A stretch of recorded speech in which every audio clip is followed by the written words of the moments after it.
everyone, and welcome back to another Kerbal Space Program video, but this one is special because it marks the first episode of Lowne Aerospace 2, the second one, the much requested sequel to my Lowne Aerospace series I made in 2018. In this series, we will start a new science mode save and proceed to unlock the entire tech tree, but I'm adding a few caveats to make things a bit more interesting.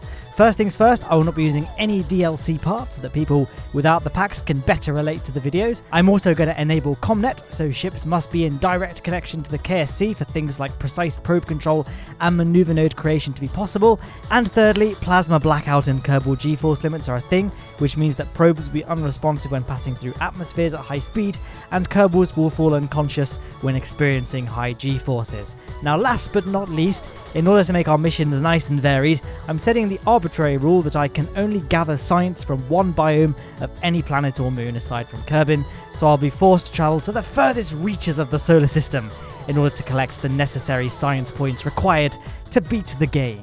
Now, I initially planned to make this series a career mode playthrough as opposed to science mode, but I just don't think that career mode lends itself to videos as well as science mode does, just because there are a lot of arbitrary restrictions to building and you end up with a lot of boring missions that just involve part testing and whatnot. And secondly, this series is designed to help lesser skilled players get better at the game, and for these players I would always recommend getting used to the game in sandbox or science mode before attempting a career mode. Now, all summary and salutations aside, we can get down to brass tacks, and Jebediah can prepare to fly the Mark 1, Lowne Aerospace's very first rocket. Since we only have the smallest SRB at our disposal, we can't really do anything too ambitious, so I'm going to strap 3 mystery goo units to our spacecraft with the plan to run them at the launch pad, and then run one of them in the air, and then run the third one when splashed down in the ocean. This will net us the science points needed to unlock the parts to get us a space-bound rocket.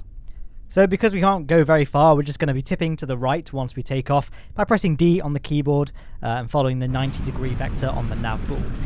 Now when in flight, and you can see we're kind of starting to do this here, there are 3 kinds of experiments you can do. Science modules, so the mystery goo in this case, crew reports, and EVA reports. EVA standing for extravehicular activity. Our capsule can only perform 1 crew report per flight. However, if you EVA the ship, right-click the pod and press Take Data, when you board, you can then perform a new crew report and can repeat this as many times as you want throughout a mission. And when on the ground and in the water, you can also right-click a Kerbal on EVA to get a surface sample too. So here we can get 1 from the launch pad and 1 from the sea. So from this mission, you should be getting 3 goo reports, 1 from the land, air, and then sea, or land if you land somewhere else, 3 crew reports, 3 EVA reports, and 2 surface samples. Sadly, there is not yet any way to get a surface sample of the air. But there we are, the voyage of the Mark 1 is thus concluded, and we can head back to the R&D building and unlock some more parts. The first things to get are the basic rocketry and engineering 101 nodes, and then be sure to get the survivability node for the barometer and service bay as well. It'll be also worth our while to unlock the general rocketry tab, just so we can get some bigger fuel tanks and a better engine as well. Initially, we're going to want to invest very heavily in the bottom tier of the tech tree, because this contains all of the science modules we need to maximize the points we can get from the missions. Our current goal is to unlock the Science Junior, which we can get after we complete our next flight in the Mark 2. And that is what you can see me building here in the vehicle assembly building. Now we have the barometer and thermometer available to us, and of course we've still got mystery goo as well.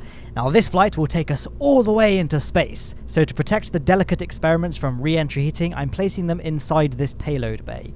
Switching a symmetry mode to mirror by pressing R is quite useful for placing the science like I'm doing, so you can get them symmetrical but side on, if that makes sense. It might not, but if you try this yourself, you can quickly see how the 2 symmetry modes differ.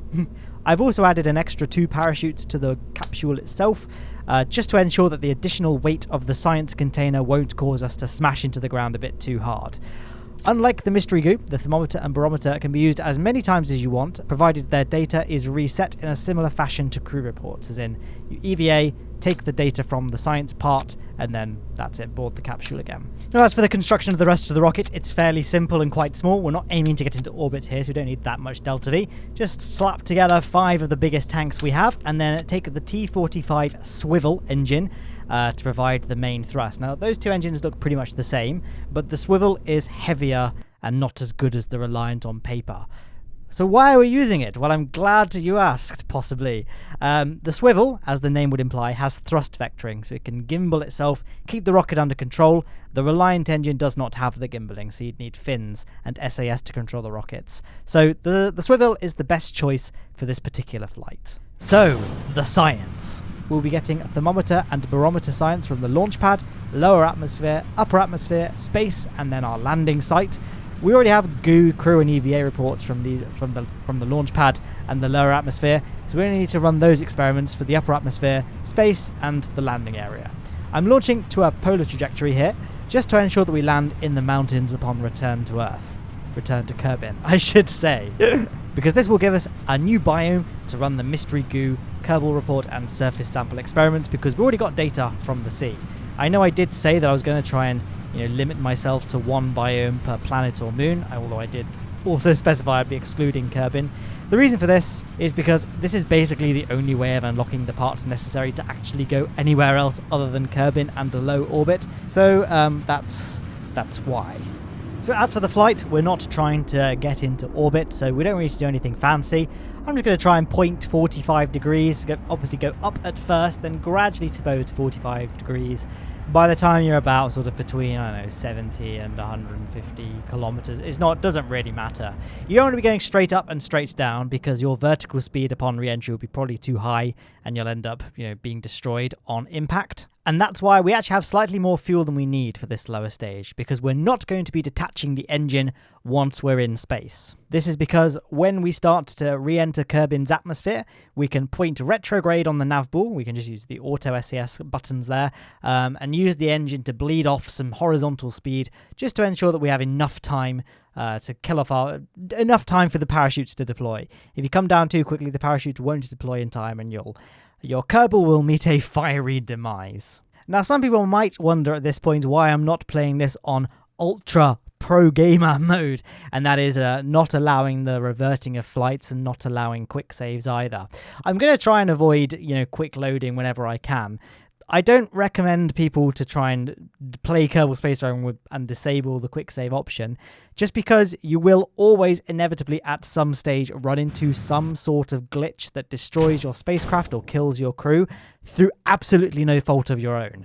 So I think you should get into the habit of quick saving. Even if you don't ever plan to use those quick saves, I would still recommend getting into the habit of using quick saves just to avoid Kraken attacks. And when it comes to the reverting of flights, obviously, it's not so much of a problem for MUN and MINMUS once you reach a certain level of experience, but for things like Eve, you really want the ability to test craft before you launch them, so I see it as sort of launching a simulation, so doing some quick test flights.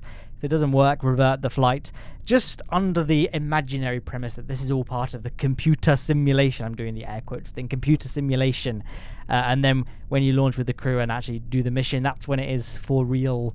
So you could always make a mental note, okay, now I've finalized the design, I will now be launching it, so I won't revert this flight. Then you'd have to think of things like launch escape systems, that sort of thing. Luckily, the rockets we're making at this stage are fairly, harmless. They're pretty simple. Not a lot to go wrong here. And as you can see, I'm pleased to announce nothing did go wrong, so we can recover our vessel and marvel at the 159 beautiful science points that we can now use to unlock basic science and get the illustrious Science Junior unit.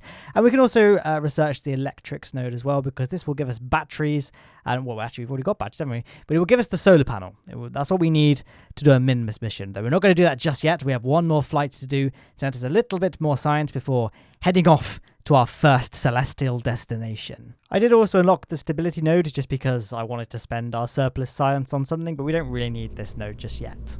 And that will be the Mark III, which is basically a carbon copy of the Mark II, but instead of having the service bay with the mystery GOO units, thermometer and barometer, we're just going to take a Science Junior. Now, the Science Junior is exactly the same as the mystery GOO in that it can only be used once. Once you take data from it, it becomes inoperable. However, we can still get away with only carrying one unit by taking a scientist Kerbal with us. So get rid of Jeb and taking Bob with us. Bob can actually right-click on experiments. Well, he can right-click on the Science Junior and Mystery GOO and restore them so they can be used as many times as he wants to use them, because he is just that good at science, I guess. So for the next few missions, we're going to be using Bob as our main guy, because he can do all the science again and again. So Same as before, we're going to get some Science Junior from the launch pad, then from the lower atmosphere, upper atmosphere, space, and then from our landing site. I'm going to play this flight much faster than the previous two because I think you might get the gist of it by this point. So once you get really high up in the atmosphere, but just shy of the border with space, just do an EVA because it is effectively space for all intents and purposes in terms of the amount of aerodynamic forces on the craft. So you can EVA nice and safely in order to remove the crew report and to restore the Science Junior, so you can repeat those experiments before you actually reach space. And again, I'm keeping the lower stage attached until as late as possible, just to do some initial slowing down, because if we didn't do that, we wouldn't have enough time to slow down before we hit the water, and we would die. So yeah, there's our ship landing there. Once we've landed, we can do some more science from the water itself. Obviously, we only need to do a Science Junior report there because we already have crew, EVA, and surface samples from this biome. Now, we don't really need any new parts from the tech tree, but we do have some science to spend, so I just bought the next node in the rocket tree pathway, which is the top path of the tech tree, and I unlocked the construction one as well, just to give us some more. It opens doors to unlock nodes further down the tech tree. But now we can commence construction of the Mark IV, the MINMUS one. So the only thing returning to Kerbin will be the capsule, so we don't need more than just the one parachute. I'm also going to stick a thermal shield on because we're going to be re-entering at a much higher speed. But right click your shield and shave off most of the ablate because you really don't need it, and it will make the thing way less, so you'll end up with more Delta V. I'm also going to right click the command pod. Well, we've already done it actually. Right click I don't know if I have actually. I haven't really been looking at the screen, honestly. But right click the command pod and drain it of all its monopropellant. Again, we don't need it. Now we're going to take this fuel tank here, which at the moment is the biggest one we have, and stick a Terrier underneath it. If you didn't manage to unlock that tank, don't worry. Just use 2 of the smaller size and it'll be the same size. And then we're going to stick some landing gear at the bottom. We don't really need the landing gear because, it's MINMUS. It's very low gravity. What we do need, however, is more things to power this, because we're not going straight into space and straight back down. We're staying in space for a very long time, so we'll need some solar panels, and probably a couple of batteries would definitely help as well for when we're on the dark side of planets and moons.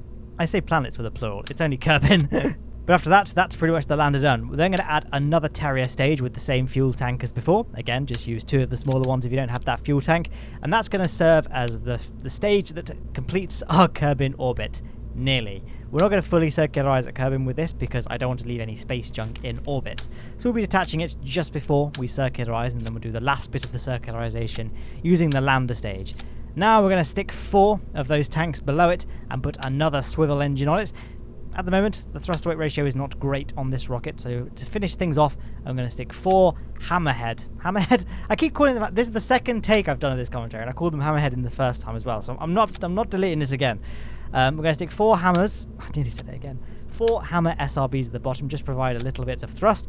They're great for career mode as well, solid rocket boosters, because they're very cheap. The reason why they're cheap though is because once they're on, they can't be switched off and you can't adjust the throttle. So they're basically like big fireworks. So what I'm going to do is set the thrust limiter to 40 to make sure this thing flies at a sensible acceleration rate. You can see that I've also put some fins on the bottom of this rocket, because although we have a swivel engine, the rocket can still be a little bit flip happy, so by adding those fins there, just make sure that we definitely don't end up tumbling over during our ascent. But that's pretty much the construction done. Make sure, of course, that you get rid of the pilot Kerbal and make sure that you are carrying a scientist, because we've only got 1 Science Junior, we've only got 2 mystery goo units as well, and we want to use those pieces more than once, so take a scientist with you. And with that, here we are on the launch pad. We can throttle up to about half thrust. The first bit of the ascent, most of the thrust is going to be provided by the SRB, so we don't need full thrust at this stage. The swivel engine, we're only flying it really because it has the vectoring. SRBs, they don't gimbal, so we won't have any control over the rocket, so we can't tilt it. So we're going to use the swivel engine to give us some steering. Now, once we've got to about 50 meters per second, I'm then going to throttle down to about quarter thrust, and then just gradually start tipping over, aiming to be pointing 45 degrees-ish by the time we reach 10 kilometers above the surface. If your speed gets kind of very, very high, then you can always throttle down a little bit more, but I'm going to try and hold this thrust level for now. And as you can see, we're getting a nice gentle tip as we reach our way past the 5 kilometer mark. There's 6 kilometers, nearly at 7 kilometers, so we're going to be really starting to get towards the 45 degree tilt that we want. And once the SRBs have burned out, little fireworks show there, we can throttle up that main engine because now it's the only means of propulsion that we have. So we want as much thrust as possible. And there we are, tilting 45 degrees. From here, we're basically going to just coast our way up. We can open up the map screen and right-click on our apoapsis marker, and that tells us our time to apoapsis.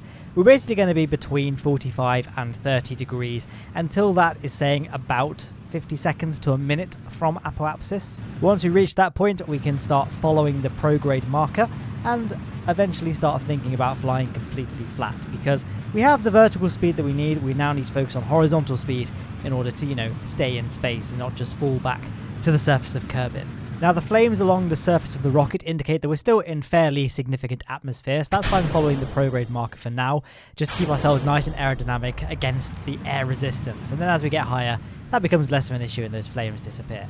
And as you can see, that is the end of the lower stage. So now we're using the lower thrust, but much more efficient Terrier stage. So because our thrust is lower, I'm actually going to maintain a heading of about 15 degrees on the nav ball, not completely flat, just to ensure that we definitely get our apoapsis to be at a good height before we reach it.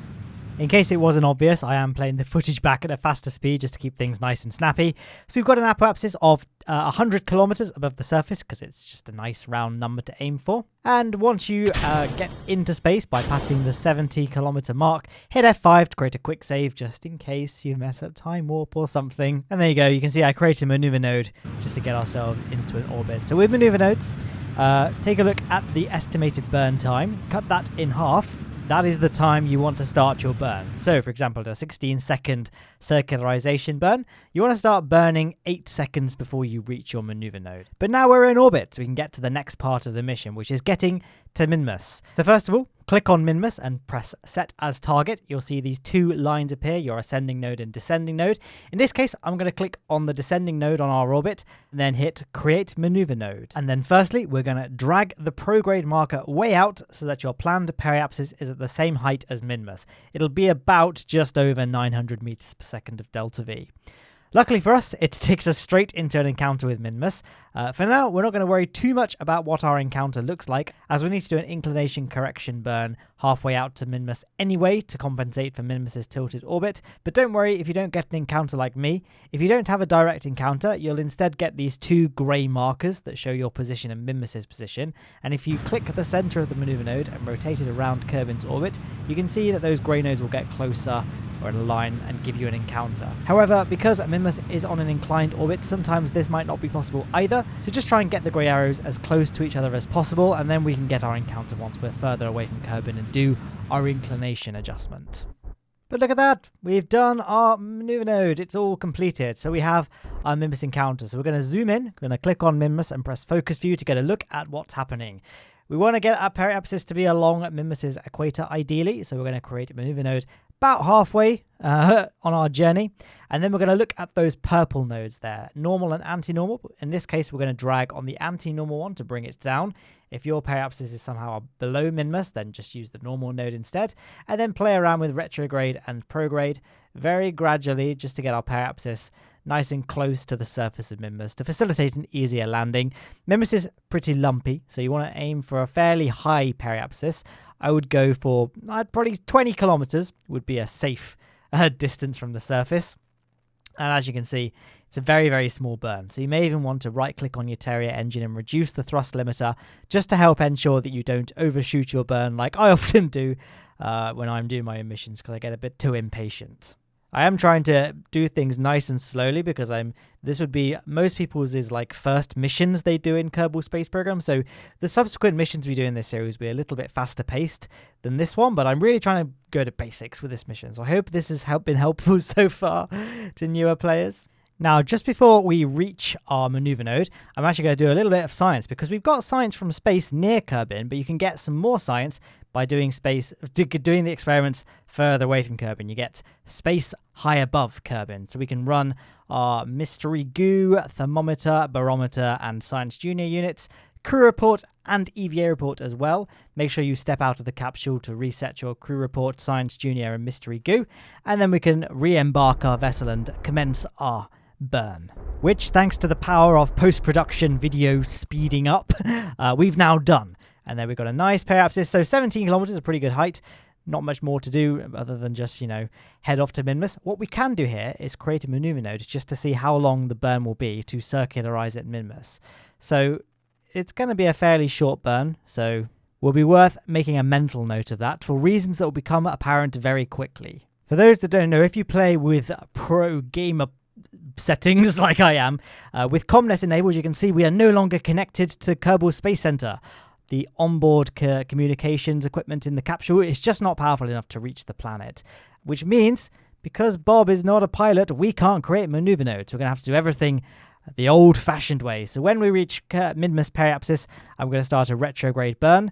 I know I did say you want to start kind of like halving your theoretical burn time. However, the burn is going to be so short. To keep things simple, we'll just burn when we reach MINMUS periapsis and keep an eye on the map screen, watching our orbit swoop in and then come to a full circle. The point at which kind of apoapsis and periapsis are halfway through switching sides is like the roundest your orbit will be. And now we're in an orbit, so we're going to look for a landing zone. MINMUS is great for beginners because it's very, very easy to land on, and you can see it's got these big flat areas which make perfect landing spots, and your rocket's probably not going to tip over in those places. Rockets tipping over in MINMUS, especially ones this small though, it's not usually a problem because MINMUS's surface gravity is so low, it's very easy to flip rockets back up the right way. But this flat here looks like a good spot, so we're going to just time warp to a point where our capsule is kind of just before the space above the area we want to land and fire retrograde. I'm going to watch that marker move. Now you have to bear in mind that during the descent, the moon is going to rotate. So you're not going to land exactly where your trajectory is. And don't forget, we are going to be doing some burns to kill off our speed. So it's not going to be too accurate, but just get a rough idea of where you're going to land. You can have a look at the map screen. The MINMUS flats are huge, so it's pretty easy to get yourself on a trajectory. And then we're going to just keep our speed nice and low. You may notice that we've got loads and loads and loads of delta V in this rocket. I've not put a craft file in the description because my hope is that people can build along to the video, but I've engineered there to be far more delta V than is necessary for this mission, just so you don't have to worry about running out of fuel during the descent. So just try and keep your speed nice and low. You can use shift and control for controlled burns, and Z and X for quick fires when you realize you're going too fast at the surface. So on touchdown, again, MINMUS is very forgiving. It's very hard to hit the surface too hard. Provided you're going 10 meters per second or less, you'll probably be okay. I'm going to aim to be touching the ground at 0 meters per second just because I want to be realistic and, I want to save poor Bob Kerman's back. But now we're touchdown. We can do all of our science, and then we can disembark the capsule to do an EVA report, take a surface sample because we are on a surface which can be sampled, and then we can go down and plant a flag, the most important part of any mission. I think you guys will agree. And millions of people around the world are watching Bob Carmen as he plants his flag on MINMUS. It is a great day for Lowne Aerospace 2, the second one, as we plant our first celestial flagpole. But after that, we have nary a moment to lose. Bob, you're not on holiday here. You've got a job to do, mate. So get your surface sample, get your science, make sure everything's restored, and then get ready to head back home. Now, because MINMUS's gravity is so low, you can pretty much start immediately flying flat, to be honest. Do make sure that you're not going to fly straight into the side of a cliff or a mountain, though. You may want to make sure you're at least getting clear of that. So be very liberal with F5 and F9 to make some quick saves if you want to, avoid having to redo the entire mission again. But once we are clear of the surface, we can do some more science, because remember when I said earlier that you can do science from space near Kerbin and space high above Kerbin? Same's true for MINMUS. You can do science from near the moon's surface, and then some more science from space high above the surface of MINMUS. Now, some experiments are biome specific, so as you pass over the surface of MINMUS, you'll pass over different biomes and can repeat some of the experiments to get even more science. But I'm not going to do that because I did say at the beginning that I'm only going to get one biome from each planet or moon. And to further extend on this, there is enough delta V left in this rocket, if you have the same amount of fuel as me, to do a few more hops around MINMUS, go to some more biomes to do even more science. You can get a lot of the tech tree unlocked from just one trip to MINMUS. But again, like I said, we're going to try and keep things a little bit more challenging. We're not going to do any more MINMUS science now. Now, we can't create a maneuver node to get back to Kerbin, so we're just going to start burning prograde once we're kind of in front of the moon relative to its orbit. So we're going to burn prograde here because it will raise our apoapsis to the point that once we kind of end up on a trajectory that takes us away from MINMUS's sphere of influence, it will be taking us away from the moon backwards along its orbit, thereby giving us a lower periapsis around Kerbin. If you do the opposite of this, you'll end up with an orbit higher than MINMUS's, which is not what we want when it comes to returning to Kerbin. Again, not too much of an issue if this does happen to you, because we do have enough delta V left in this thing to counteract anything like this, but it's better to get into the habit of trying to do things quote-unquote properly. As I said earlier, now that we are just within MINMUS's sphere of influence, we're about to leave, I think it's safe to say that we are high above the moon, so we can do some science to get science points from space high above MINMUS. I'm just going to play the footage back a little bit faster now, because once we leave the sphere of influence, we're going to start burning retrograde just to lower our periapsis to be within Kerbin's atmosphere. We're not going to aim to have the periapsis disappear though. You want it to be kind of between, I don't know, 20 kilometers and 40 kilometers, just because if you enter in too steep, you'll just burn up on re-entry. Now, we actually got a cheeky mun encounter here. If I wanted to really capitalize on science, we could have done some science here to get some science from space high above the mun, but I'm not going to do that just to kind of simplify this mission. So I'm not getting any more science than you might at home if you don't get quite so lucky as me with bonus encounters with other objects.